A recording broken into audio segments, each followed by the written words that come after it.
He gave a speech in the White House Rose Garden in which he was acknowledging, Trump's victory, and he was the most coherent, upbeat, borderline geeky that I have seen him since the last time he was sniffing a child. I will guarantee you that he and Jill Biden voted for Donald Trump. 100%, and they are so happy. Once the pressure's off, once you're criticizing the boss, it's much easier to do that than it is to actually take the helm yourself. And what's so great about Trump is that he relishes it, that he sees it as a duty. That I have to do this. It comes across in everything he does. And he's going to save America. America is going to save the West. America is going to lead the charge, the pathway, show us the way out of this. Because it is only with that brash, confrontational style against the satanic anti-humanists who are trying to take over the world that we get some normalcy back for our families and for our lives. So I can only see it getting better for the UK the more that America rejects the satanic evil of wokery.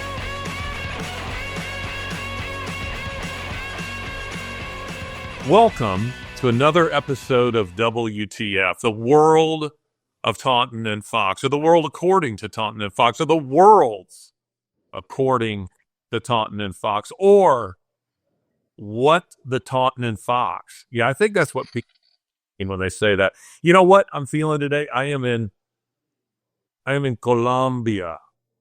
Colombia. I'm a mule. They just duct the product on me and I just bring it back into the United States. But you know what I'm feeling today? That I'm proud to be an American. I know I'm free.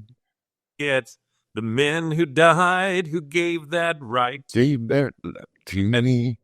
And up next to you and defend. How you doing, Lozza?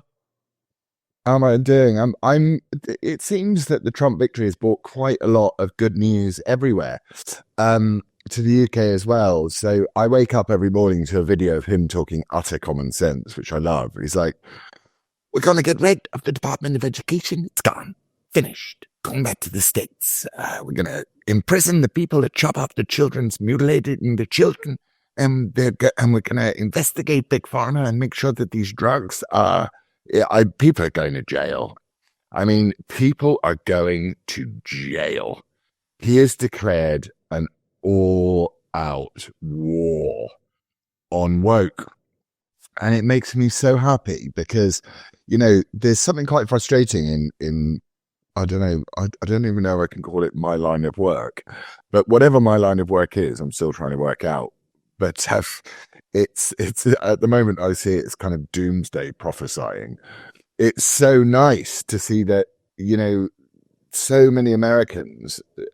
I always think about this idea of what they call a swing state. The idea that it's called a swing state because it swings to the candidate who is most wonderful. And all the swing states, try saying that fast. All the swing states swung to Trump, and he has come out of the box, out of the corner, punching, hasn't he? With I think Rubio, as Secretary of State, is great when he's like, you recorded? Good. Record this. Hamas is evil. We're going to wipe them out totally. And she's like, what about the 15,000 children? It's like, it's appalling and it's a tragedy. And I blame it entirely on Hamas. And then you've got the, what's his name? Noonan? Is that his name? I can't remember. The border chief. He's like, I got a message to you, those of you who illegal immigrants pack your bags. And I'm just thrilled. And I just, the lefty meltdown in Britain is a delightful thing to witness as well as a result of it. But you need strong, brilliant leadership, peace through strength. That's what the Conservative way is. So I'm pleased. I'm smirking my own sophomore humor. When I hear of swinging states, I can't help but like Owen Wilson and Vince Vaughn, that I even saw a headline that said that Wisconsin is the swingingest state. Apparently, lots of swingers in those states. It's hard not to be right now. The appointment he makes is causing the left to have a complete meltdown, which gives me the confidence that he's making the right appointments. I think so. I think that I just think that these all of these things are like 80-20 issues, aren't they? You know, I mean, even more when it comes to. I was very interested to hear the stat that the what really turned people in those swingingist states was the trans issue and the men and women's sports and all that sort of stuff. People are really pissed off with it, and it takes us back to the conversation I think we've had, which is that MAGA is a cultural movement. It's not a political one. And therefore, this sort of radical return to common sense makes me think that we might get some normalcy. We had COVID. We had the total irrational fear of a bug for a couple of years, which destroyed the world and the way that we treated each other, and we othered each other and all that. So we had to recover from that.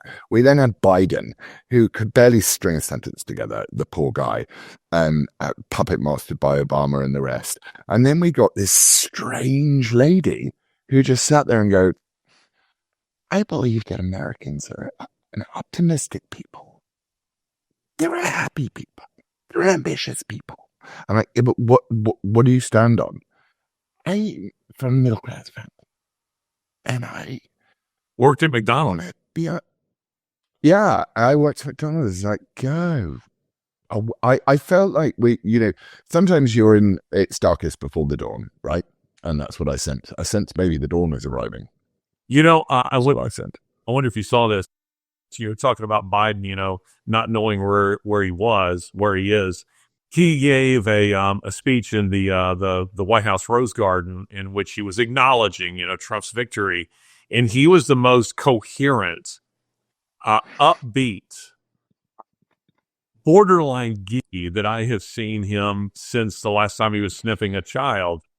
He was so he you see it? It was funny. He virtually came out and was like, "Hey, everybody, see you there. All right, yeah, here we are in the Rose Garden." Kamala ran a great campaign. What a wonderful vice president she is. What a woman of outstanding character. But Trump won.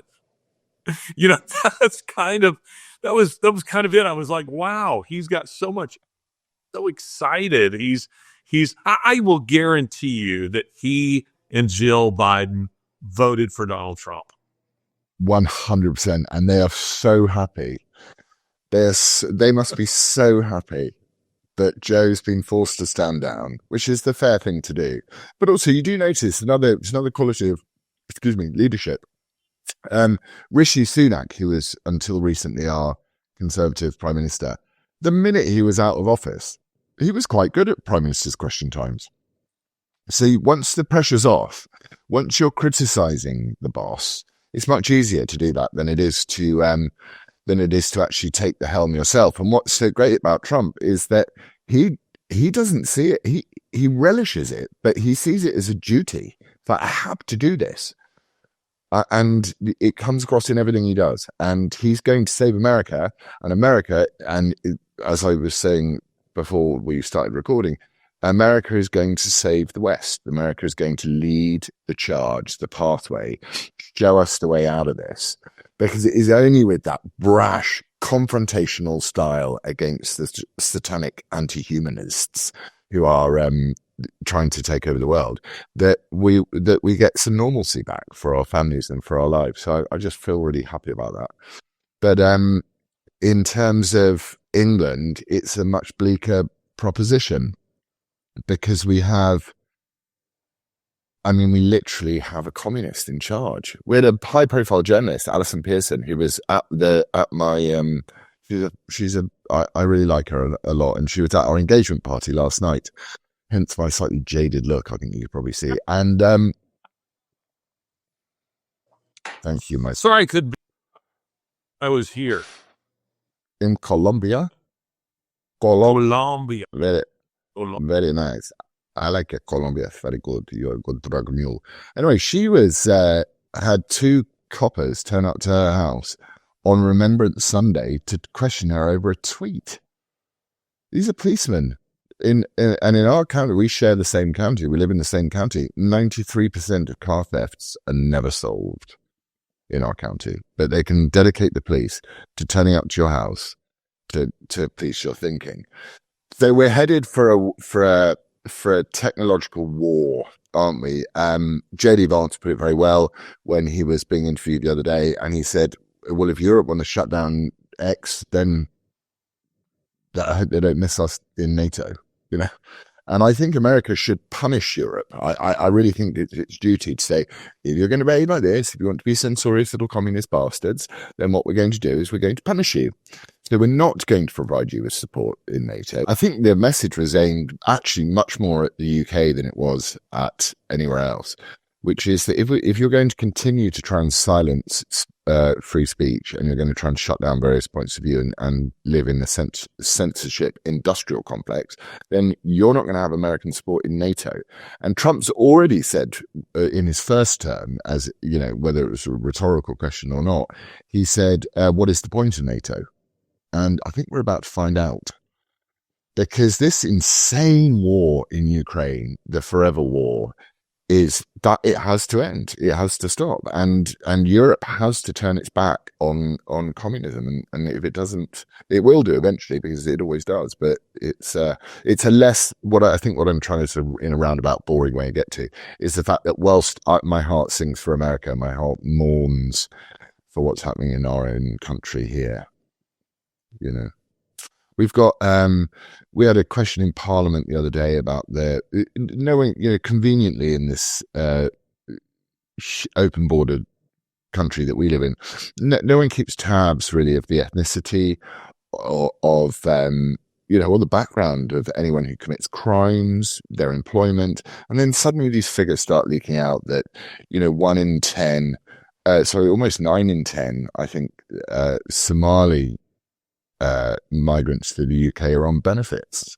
So they come here and we pay for them to come here.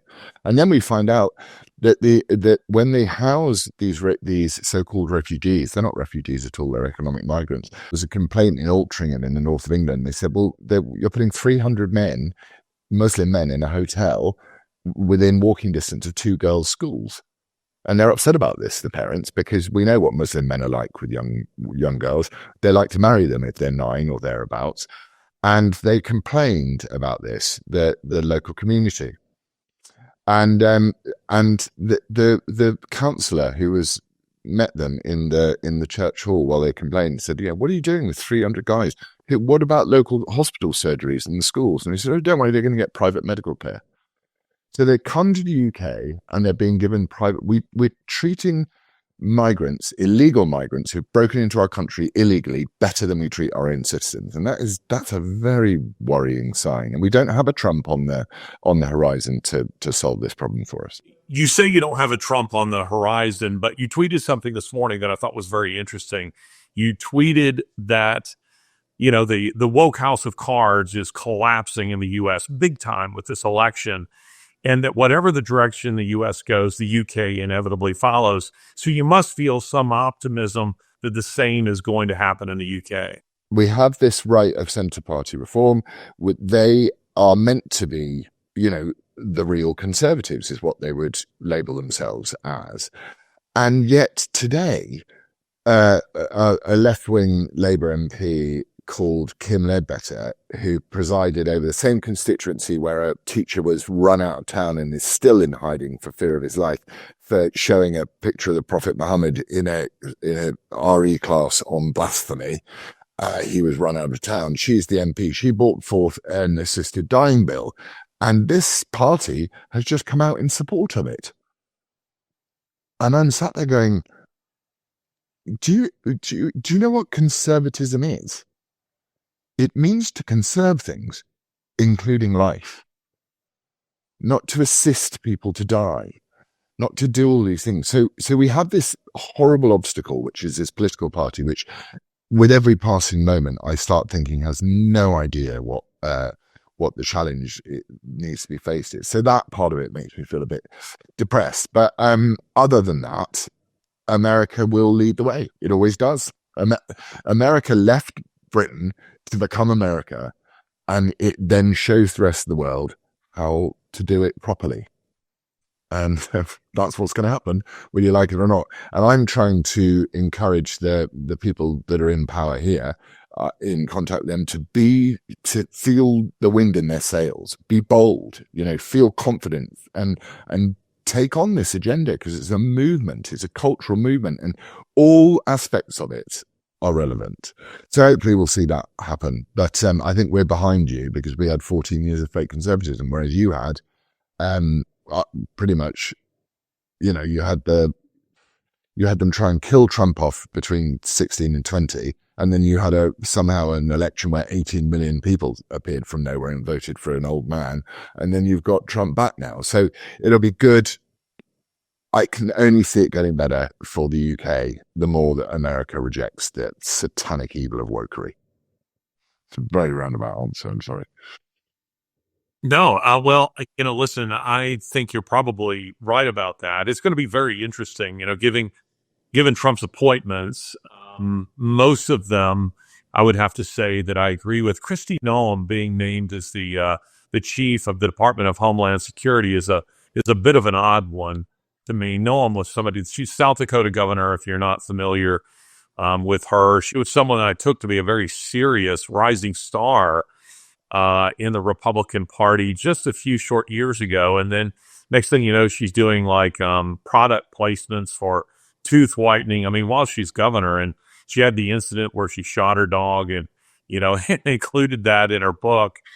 And just a few other things that, plastic surgery and whatnot. She's a beautiful woman. She had no need of doing that, but just some very odd, kind of midlife crisis type things. But her choice of playing that role, arguably, is not the most important cabinet post, and certainly, in the top two.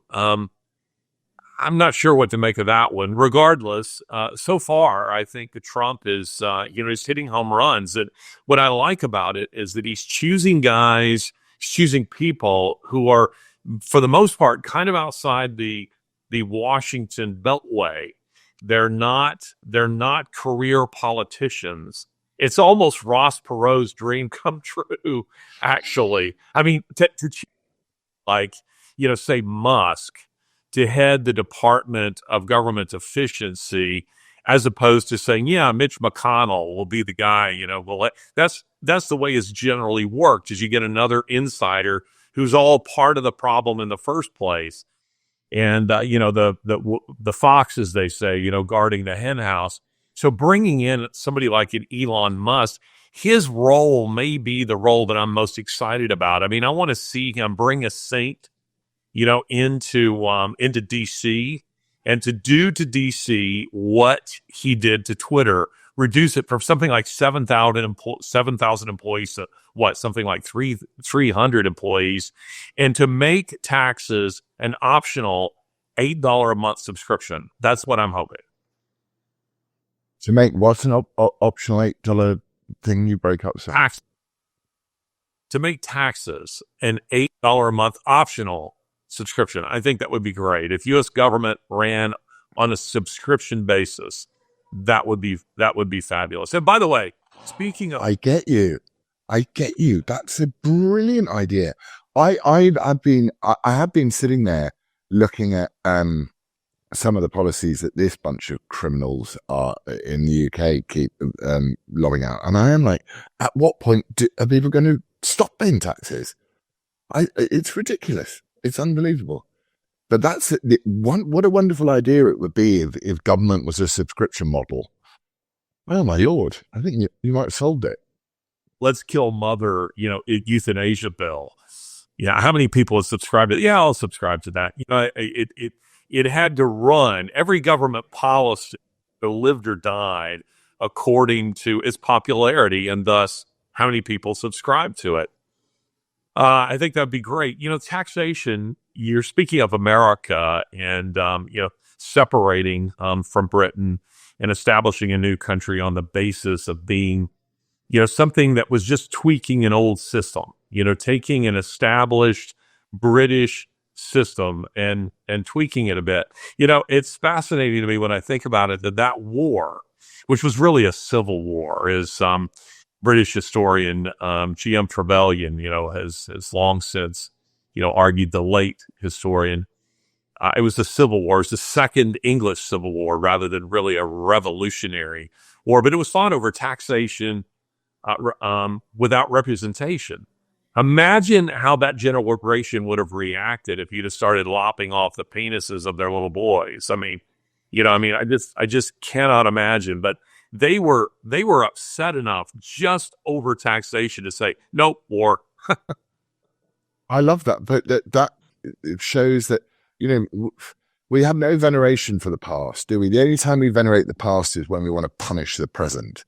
We never venerate the past to look at the past and say, this, it's that when you become a cult and a religion of yourself and your own emotional life, which is essentially what wokery is, isn't it? It's that idea of it's the Jack Nicholson line from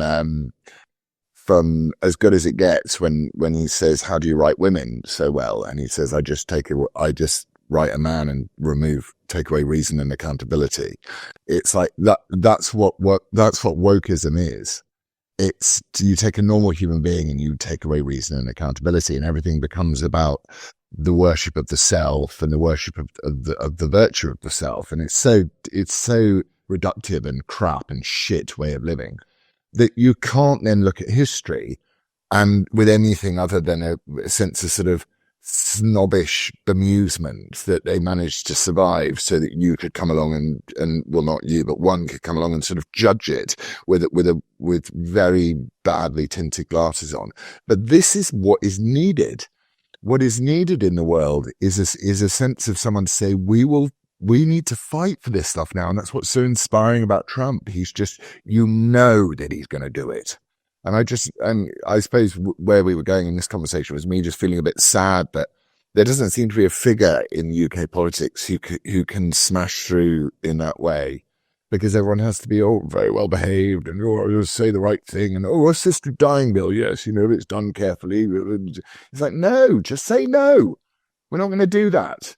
We're not going to kill people. The business of government is not killing people. You do not make the business of government killing people. We've seen what happens when you let the government kill people. They kill people, lots of them. And I just long for a great British revival. But part of me is thinking, Lizzie's got an American passport. She's an American citizen. Jump on a plane and get out of this country, because it's just makes me too depressed sometimes too, and think about it. I mean, I'm in London today, so I'm extra double depressed, and I'm really hungover because we had our engagement party. So my extra levels of depression are there. But you look at this city, in this dirty, stinking city, like every leftist city in the world, and you just go, what's to become of all of this? What's to become of it? When is someone going to turn around and say, no, I want to be free to go where I want to go. I don't want to be fined for driving 1 mile an hour over 20 miles an hour. You can't drive 20 miles an hour in London. It's impossible to drive. I did it yesterday. I tried to drive at 20 miles an hour. You're going like this. You're more likely to run over a person at 20 than you are at 30. Why am I ranting? Sorry. Thinking about the left being, unaccountable for anything, having no responsibility. Recently, I was driving, on one of our roads in the rural South, and I was behind a dump truck carrying gravel. And I don't know if you have this in the UK, but these trucks invariably have a little sign on the back that says not responsible for broken windshields. And I wonder if that's ever been legally tested.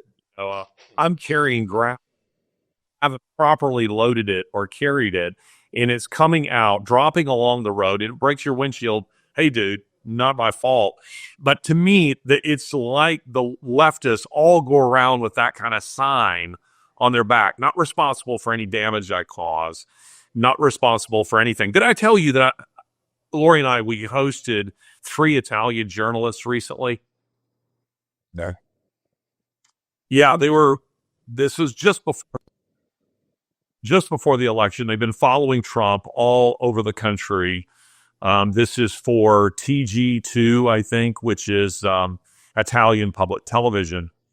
And they asked to interview me if they could come to my home and interview me. And they interviewed me in 2020. So they were really trying to get the perspective of red staters. But this will fascinate you. Or or it might be something that you go, okay, totally get it because it's like this in the UK.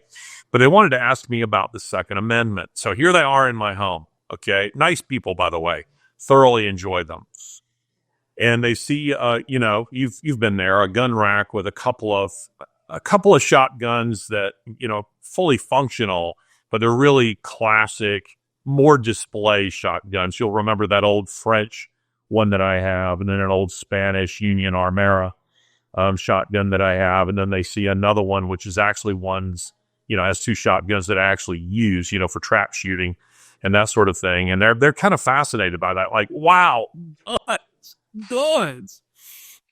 And one of the ladies who afterwards, after the interview was over, we're having dinner and we're enjoying some beautiful Prosecco, which they had brought, nice Italian drink. And she wants to drill down a little bit more into my views on the Second Amendment. And I'm telling her, listen, the Second Amendment is absolutely critical for maintaining the First Amendment. So the Second Amendment, if you're not familiar with it, you're not from the United States, or you are from the United States and have gone to a public school. The Second Amendment is, of course, the right to bear arms, eliminating the Department of Education. And the First Amendment is free speech. And I tell her, listen, the Second Amendment is critical towards maintaining that. An armed population is incredibly important. And I was just trying to point out to her something you just brought up.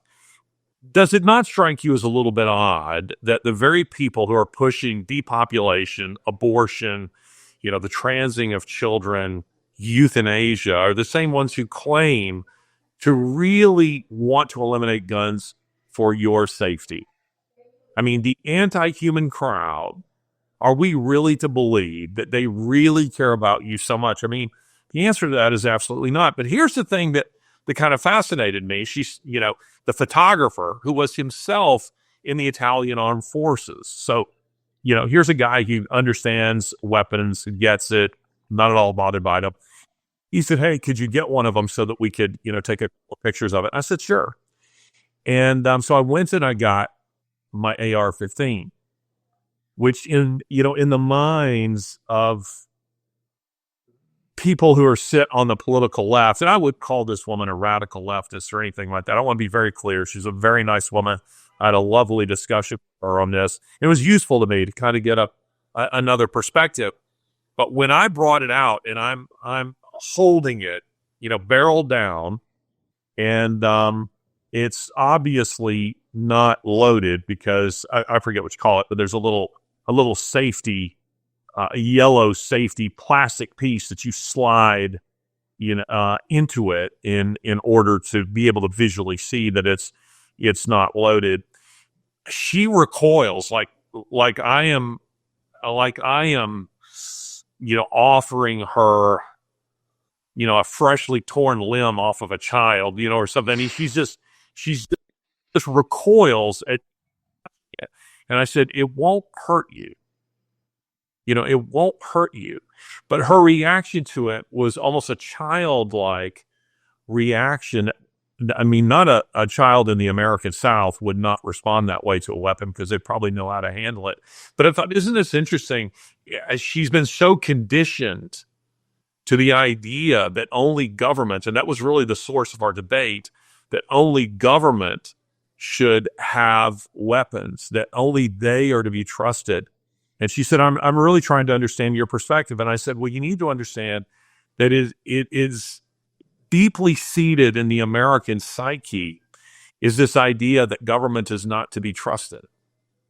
And that we're of the view that weapons are better in the hands of just ordinary people. And she said, yeah, but won't people get hurt? And I said, unfortunately, yes. Yes, there will be people there will be accidents.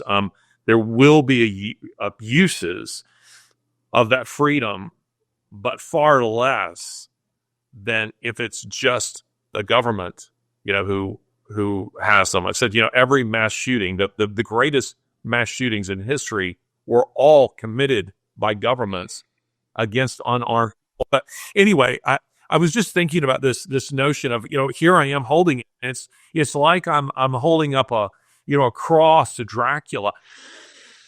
She's freaked out at the idea of even touching it. And that's conditioning, isn't it? The propaganda, flowing from media in Europe and in the United States, is the very idea that there's a weapon there. It's like everybody needs to back away from it and leave the room. It's a nuclear device that could go off at any second. So weird to me. Yeah, I often think about how quickly guns were got rid of in the UK, and I think it does say something so wise about the founders, that they realised that free speech was so important that the only way that you must be able to defend it with lethal force. It's not just like, well, the Second Amendment is you're allowed to, that stupid argument that they have is like, no, they meant muskets, and you're just like, no, they meant lethal force. You're right to, that's what they meant. That's what a gun is, a weapon is. And how quickly we gave them up in the UK. And it is fascinating that this, in Australia as well, they had that big arms, either a buyback or a recall, I can't remember, but everyone just went along with it. You wonder to yourself how many, I sympathize with Yoko Ono and her, her husband was shot and by a crazed lunatic, and I can see why she puts that picture out every year of how many people die in gun-related incidents every year in America. But you also think that freedom has a price, right? And we have now in the UK, I got an email from the school. Lots of parents send me lots of things that their schools email them because they know that I'm one of the guys that just is completely all over how bad schools are here. And they were doing, I know they do this in America, it's quite common in America that they do lockdown drills, shutdown drills for what happens if, a shooter comes into the school and stuff like that. And it's sort of, it's good to teach kids, but we're now teaching kids in the UK these things as well, because they're worried about people coming in not with a gun, but with a machete and a knife and all of that sort of stuff. I think that an armed citizenry is a better, more responsible citizenry. And I think the citizens should be able to have guns. I do. And I think that natural innate distrust of the government is a wonderful thing, because it sort of goes back to what you were saying earlier, which is like, taxation should be a subscription model. It's like, so should government in a lot of ways. You should be able to choose how much you want to be involved or not involved in government, because it's the journalist who was visited by the police, she was tweeting something that she felt, she's a journalist, she's a very well-respected journalist in the United Kingdom. She's not an idiot. She doesn't deliberately inflame people to be visited by the police. If you were an armed citizen and this police car pulls out the bull and it's like, come out with your hands up. And it's like, what have I done? It's like, you tweeted. I'd be putting a round straight into the engine block of that police car and saying, go on your way, fellas, or I'd put 2 up in the air, go on your way. I'm allowed, this is my speech and I'm allowed it. So, it's interesting that is it. I can understand how it works, because until I started thinking about it, I thought, oh, it's really good that we don't have guns in the UK. So strange and backwards that the Americans have guns. But then for the minute you think about it, you go, it's absolutely necessary to prevent government tyranny. It's the only way to stop it, actually. They're not going to march on an entire people, and they've stolen one election. As we can see, they stole the last election. They just couldn't steal this one. And that would have been down to a feeling, and a proper feeling, that if they did, that something bad would happen, wouldn't there? But have you seen that movie Civil War, the Alex Garland film? It didn't grab my attention. It felt like it was meant to stir division, so I steered clear of it. Is it worth watching? No, it's not. It's really bad, because it's mainly about it's kind of about this issue. It basically says that, if division creates war and violence and people killing each other. But that is essentially what war is. And as you said, most of the mass shootings that have taken place in the world have been taking place by governments on innocent, unarmed people. And they're happening to this day, this very day. And those people that would recoil at the sight of your AR-15 are the people that would support those mass shootings because they were legitimate in some way to them. And I'm interested to know what, again, the fact that the virus that is socialism and that sort of thinking can't square the circle of going, well, I support this mass shooting, but I don't support this one. I don't understand why. I want to return to a world where all mass shootings are created equal, or not. So therefore we say, well, democracy has a price. And one of the prices of democracy is that you're going to have, very occasionally, you're going to have an insane, probably transgendered youth go and shoot up a Christian school. And the best thing to do is make sure that some of the teachers have got pistols in their desks. You know? I think the solution to the gun problem is give more guns to good people. That would be my view. And I wonder how many lives a year are saved by someone having a gun and ending a mass shooting event quickly like that. Do they have stats on that in America, or is it only the amount of people that are killed? I'm sure there's some kind of statistical data on it, but I take Twain's view that there are lies, damn lies, and then there are statistics. But I'll say this. The woke house of cards collapsing in the United States, you think that'll eventually lead to, dynamic cultural change in Britain. I think you're right about that.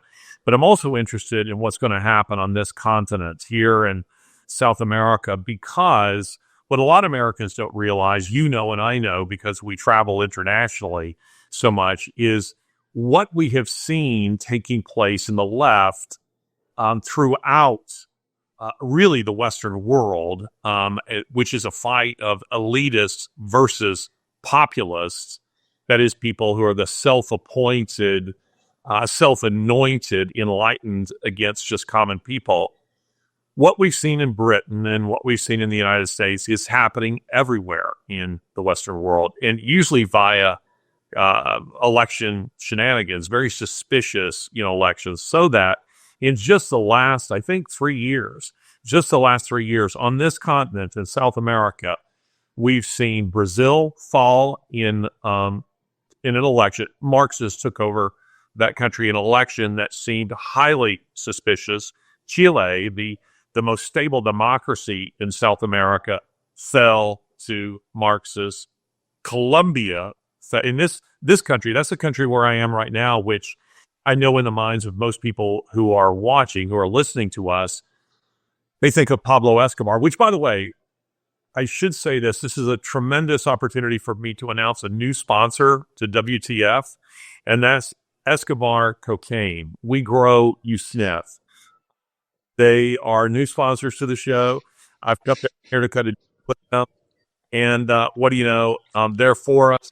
I do want to be careful what I say because I that are sponsors. But back in the 90s, in the era of Pablo Escobar, Medellin, Colombia, I think, had the highest per capita murder rate in the world. It is now one of the nicest and safest, at least in the cities in South America.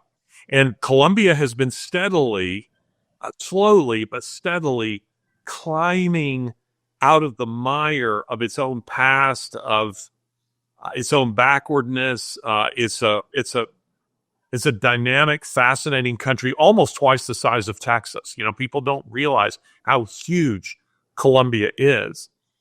And then all of a sudden, last year, you have an election in which an actual Marxist terrorist, a real terrorist, is somehow elected and takes over this country. The same has happened in Peru as well as in Honduras. And then, of course, Venezuela, which was at one time the wealthiest and still should be the wealthiest country in South America, is also controlled by Marxists.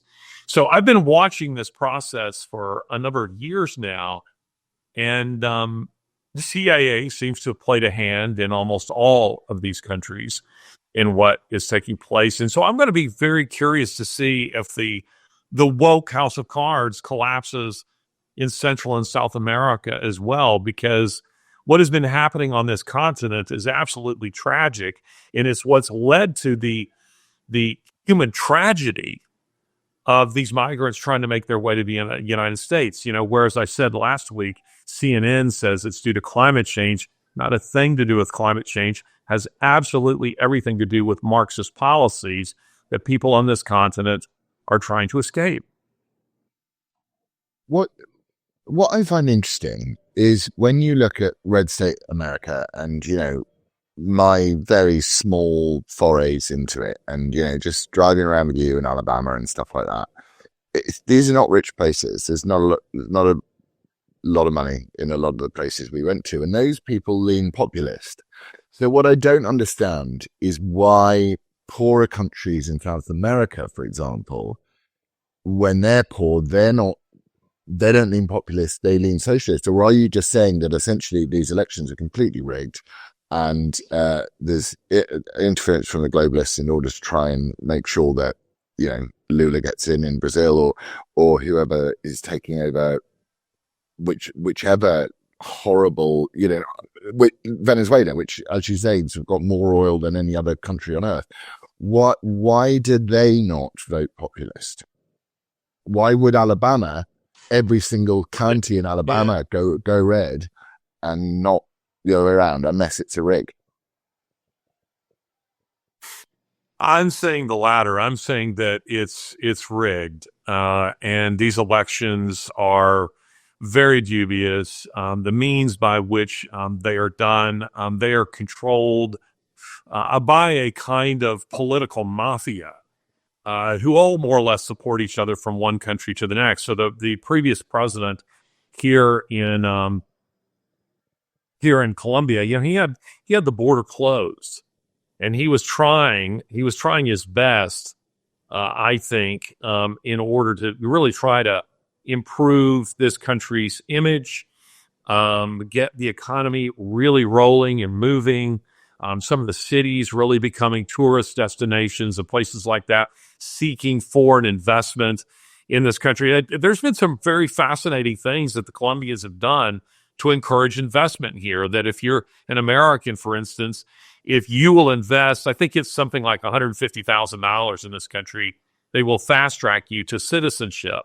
Just little perks in order to get foreign investment. So I've had friends, who have bought, say, condos here because they're fairly cheap. You're on the beach. It's beautiful.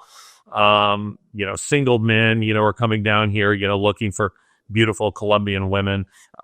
These kinds of properties are cheap versus, say, Europe or the United States. And, add to that, you get the benefit of Colombian citizenship. I mean, those are things like that I think are rather innovative efforts to attract investment.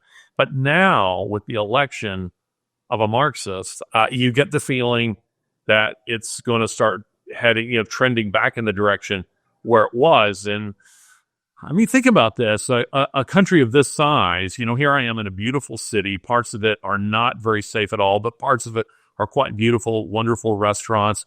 The Colombian people I really enjoy. Lori and I have enjoyed making many friends here over the course of the years. But tomorrow I'm flying into the jungle, into Cartel country, and that's an area that you're talking about warring militias in addition to the Golfo cartel, where the federal government doesn't really even have control of an entire region of the country. I mean, from an American standpoint, that's kind of mind-blowing. Of course, I say that, and there's San Francisco. Oh, but parts of Portland, other left the cell holes. But anyway, parts of so tomorrow you fly into Cartel country, and your mission is, from as far as I can pick up, is you want to meet up with. You have already met up with some of the caravans, and you want to find out what's drawing people, get some stories of people that are trying to make their way to the land of the free. Is that your mission, to try and understand the journey? That's part of it. On the surface, I'm following what they're doing. and getting a read on, how fast is this train still moving? I mean, post-election, what has been the effect here? Now, I discovered in Mexico City that a lot of those people are turning back. Some of the migrant camps that are around Mexico City are now by and large emptied because Trump was elected. Now, that surprised me because I assumed they would keep going right up until Trump's election, January 20th, 2025. But that's not the case. Most of them are already turning back. And it's because the process, it isn't as simple as just moving northward and then going across the Rio Grande. There's months of work, that goes into this, and some of them are using an app called the CBP-1 app, Customs Border Patrol app they're using to try to get appointments at the U.S. Embassy or consulate, and that could take a couple of years. So a lot of people who are seeking to do it through that process, they're just turning around and going home. But there's part of me that's wondered, is my sample size big enough? Is it that the migrant camps that I was going to in several countries here, Panama, Mexico City, Costa Rica, elsewhere, is it that the desertion of those camps, which is what I've discovered now post-election, they are deserted? Is that an indicator that people really are turning back in droves, or have the camps themselves just moved? So the way to really find the answer to that is to go to Nico Clee. And Nico Clee is in western Colombia, southwestern Colombia. It is the jumping off point. So where all the migrants gather who come from all over the continent, that's where they gather and they wait to get a ferry. And they're really like these zodiacs that hold, say, 30 or 40 people to take a couple of hour long journey across the Gulf to the entrance to the Darien Gap. So they just dump them out there and they begin their journey. They begin walking, through Darien. So I've followed all of that in past, but I thought while I'm here, I'm going to go down to Nico Clee again, because if Nico Clee is deserted, that's an indication that they are turning back. And it's worth pointing out here, Lozza, that this is all about simple messaging. Your country, my country, France. If it is, as I think, that people are turning back, is just due to the message that ripples through these caravans that he's closing the border, or, hey, we're not welcome anymore, or, hey, the new border czar is a guy who is going to mass deport people. Just that simple messaging changes the migrant crisis hugely without even building a wall. Doesn't mean some of them aren't, but it makes a big difference. Of course, because psychologically it's so damaging to go, you're putting your life in absolute, complete peril to go through. You've explained the Darien Gap to us a few times on this, and to me, and these journeys. The thought of not being able to, for it to be a futile journey, for you to give up all of that, and for the end, for you just to be turned around and put back, must be a big demoralizing factor. And I suppose I do struggle with this a bit, because I do think that if someone wants to move somewhere, then they should be able to. I'd love to move to America. I really would. But I think you should do it legally. That's the thing that I would say. But yeah, I think the idea of this, I mean, he's a serious dude. What's his name? Noonan. Is that his name? Am I getting it right? It's gone completely out of my head. Yeah. But he that message, it is important. And it's also important for cultures. It's the same as Elon Musk talks about the majority of the world is going to be powered by solar soon. He says it a lot. And I'm like, I agree with you. I'm sure it will. Once the technology is there and it's easy and it's accessible, and we can have, as his description of saying you wouldn't have a gas-powered mobile phone, that's the way he looks at the world, and I actually will take his word for it. But it's the forcing that I have a problem with, like the forced immigration and the forced net zero, the forcing of the changing the way one lives at a rate. Well, they call themselves progressives, right? So at a rate which is much quicker than possibly is wise. And at every point you need a check and a balance. And this arrival of Trump, he's coming with principles. That's what he's coming. And I think the whole world is going to have to listen to him. And I think he probably will be the most important president since Reagan by a long shot. You know,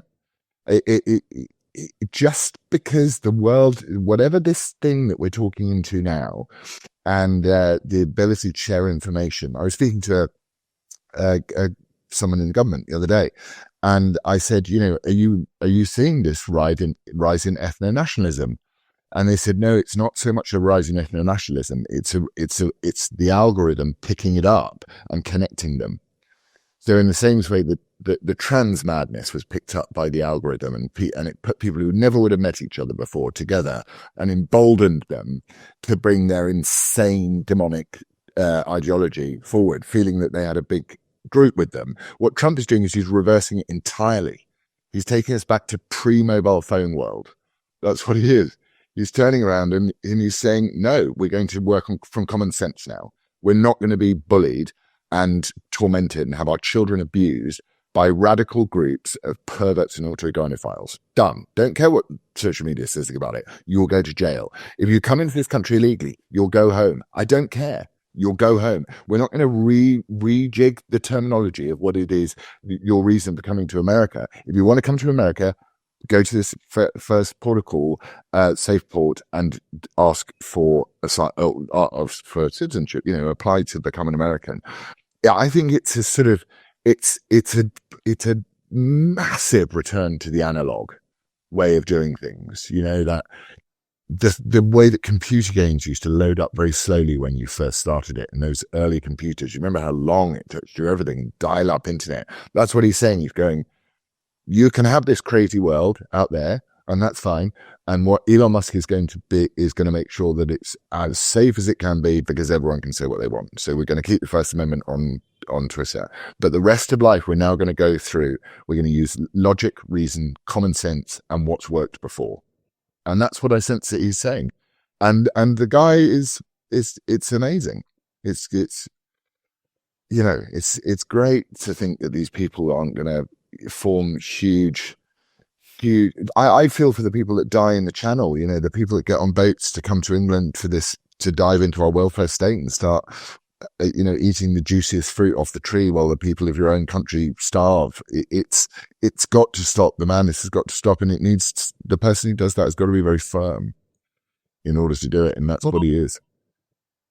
Well, see, this is kind of the point I'm wanting to make and drive home with people in coming to this continent, is that the left, global left, they're all like this. They pretend that they care about people, but they really don't. This is making cynical use of very desperate people all around the world and declaring, our countries are available, open. Come on, we'll give you everything.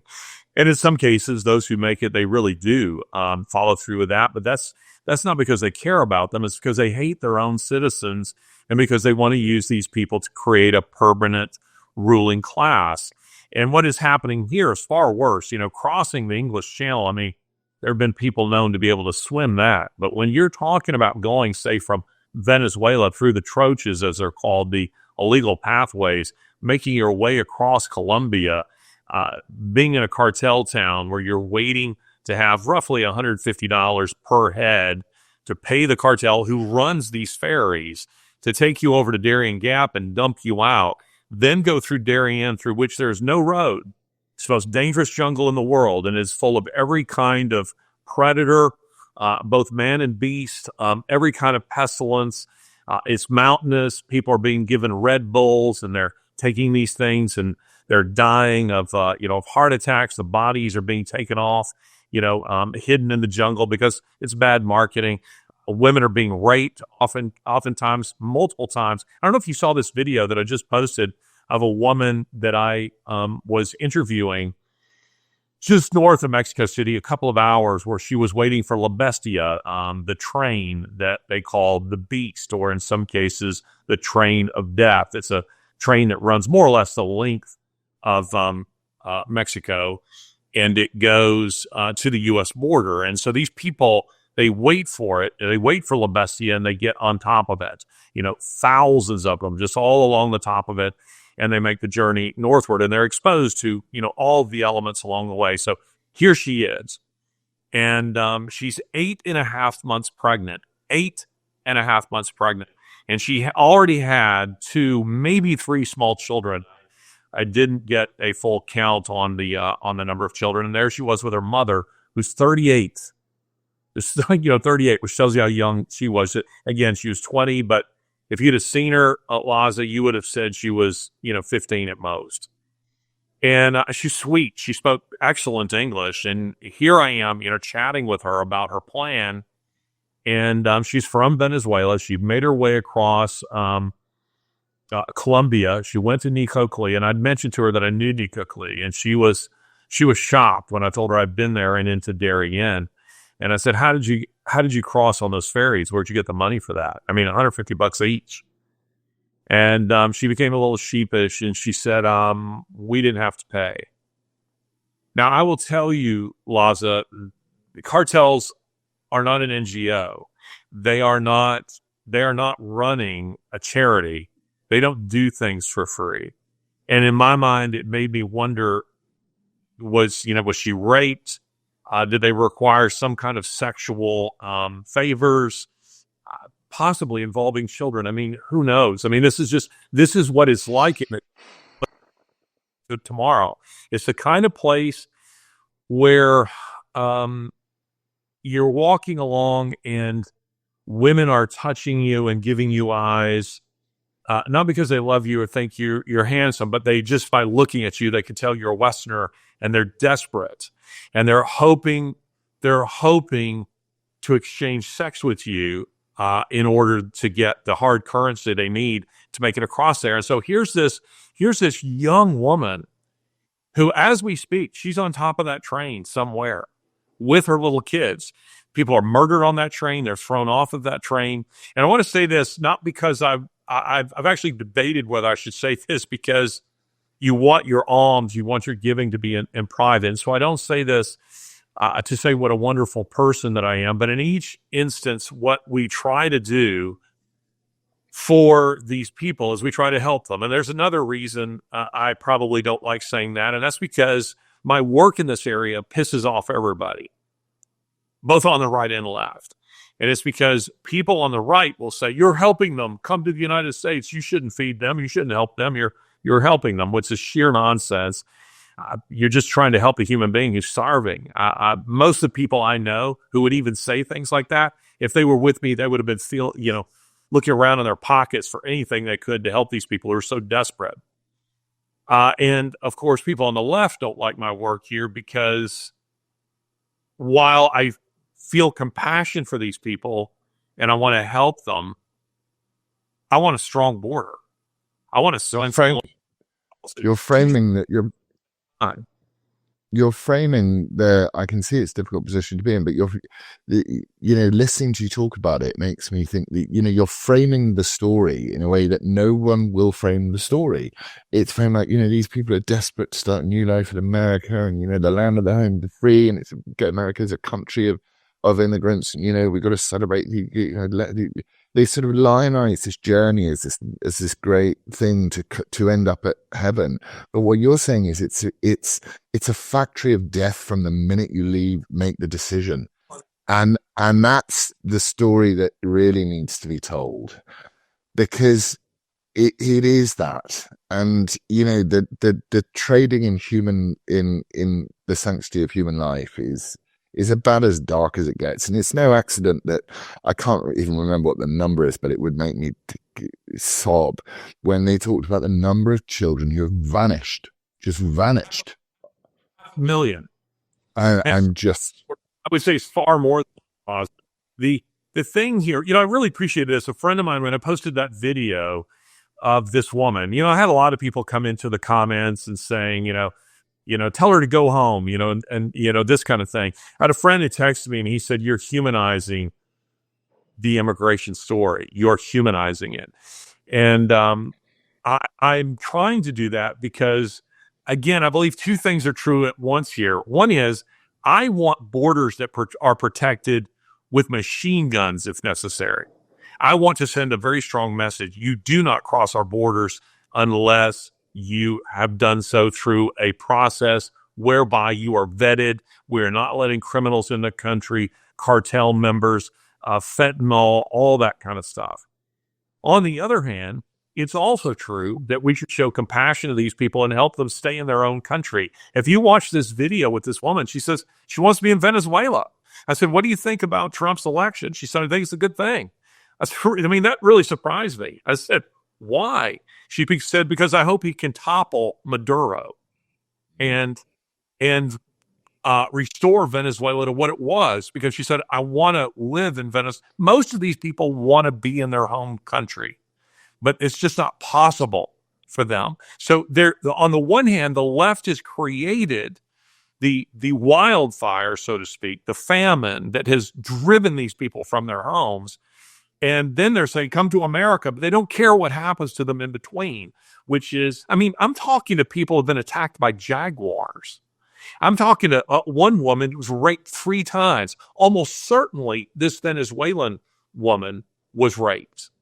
I mean, there's no, and people whose children have just disappeared. I remember one group of people telling me that when they were coming through on Darien, they're indigenous people in there. And they just come and say, we're taking this child and that girl. And this one guy said, no, you can't have him. And they just shot him right in the head. He fell to the ground. And he said, anybody else? And then they took the kids and left.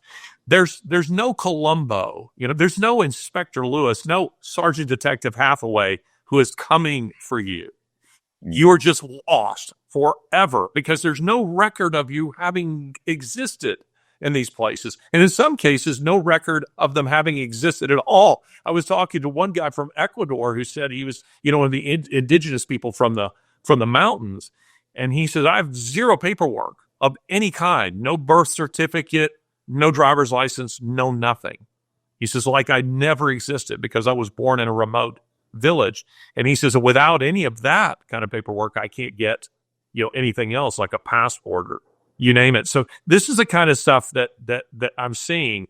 And what I wanted to say about this girl, and this cost me very little, but Lozza, I've seen this 100 times. The reaction is almost always the same. After I was finished talking to her, I asked her, how are you feeding your kids? She said, we sell candy. I said, so you're selling candy every day, like a nickel a piece or something, and then you take that and try to go buy food. And she said, yes. And so I took her around to, what we call in America, a convenience store. And I said, get some food. So she very humbly, I could have cried, she took some crackers and put them on the counter. And I said, no, mucho más, a lot more, get a lot more food. Some lunch meat and some cheese. I said, that stuff's not going to keep on the train. You need some stuff for the train. Whichever direction you go, back to your country, if you're still heading north, you need more. So I told her to get some canned goods. So she got lots of canned goods and 2 grocery bags full of food. And I was feeling her out of my pockets, and I found had a little bit of cash, and I gave it to her. Lozza, she burst into tears, and she threw her arms around me and sobbed and sobbed and sobbed. The American people, the British people, are generally a kindly people, a generous people. I don't think we're hostile to people who are coming from, socialist, tyrannical shitholes. But Britain and America, we cannot be home to the entire world. And what that means is we will save ourselves a lot of trouble and a lot of money if we help these people to stay in their own countries, or in some cases to stay in the countries in between. Some of them are settling in, let's say, Panama or Costa Rica or Mexico, but our border must be closed. So I think those two things are true. You don't have to hate the immigrants. And I'm not talking about the violent criminals. I'm not talking about the cartels. I'm not talking about, say, Chinese or Russian military types coming across the border. The fact is, the Biden administration, the Biden-Harris administration, has been running a massive human trafficking op. And it has created a massive human crisis, a human tragedy. And it is not their fault, because they have been promised yeah, as you put it, the Magic Kingdom. And it's what set these people on their journey in the first place.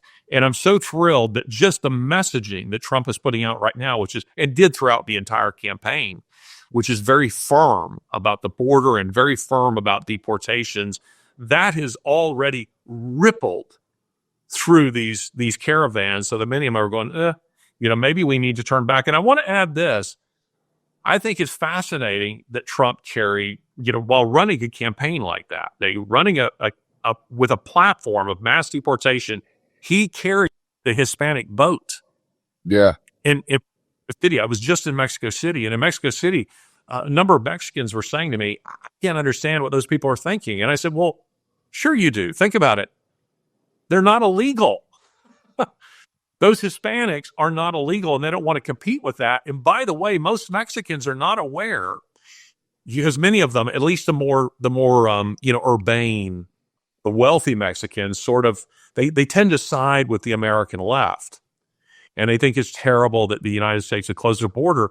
They're not aware what's happening on their own southern border, where they're trying to keep people out. Yeah. So, I mean, they're effectively the same thing. They don't want those migrants in their own country. They keep saying to them, that way, America's that way. Keep going. Get out of our country. Yeah. It's amazing. The framing is entirely wrong. It's rotten from the very top to the very bottom, that ideology. And I'm so looking forward to seeing it begin to be dismantled. And I pray that you have a safe journey to, where are you going, to the southwest of Colombia? What's it called? It's called Nicocli. Nicocli. Nicocli. Interesting, Lozza. Nicocli was like the Fort Lauderdale of Colombia at one point.